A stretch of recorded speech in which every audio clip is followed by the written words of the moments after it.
We talked about this, talked about who you think will pick up the tab when it runs dry, too little, too late, who's watching who. We covered that.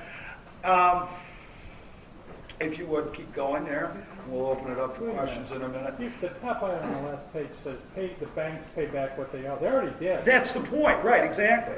Go back there, yeah. That's exactly what's happening.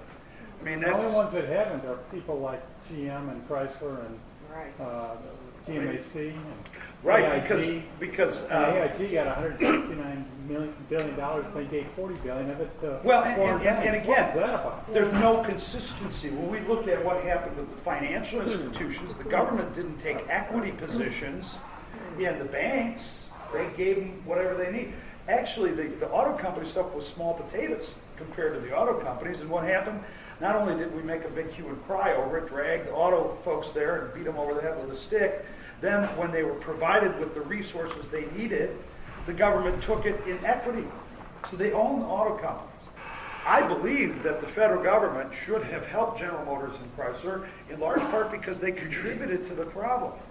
The credit market problem, which killed the auto industry, the CAFE standards and the regulations that Washington had imposed made doing the car business tough sledding. And many of you may be in that business. You'll know what I'm talking about. But at the same time, we could have provided loan guarantees to these industries without going and saying, "Oh no, we're going to sock them, we're going to force them into bankruptcy, and we're going to take an equity stake as the government, or in some cases into the UAW to help mitigate the cost for health care."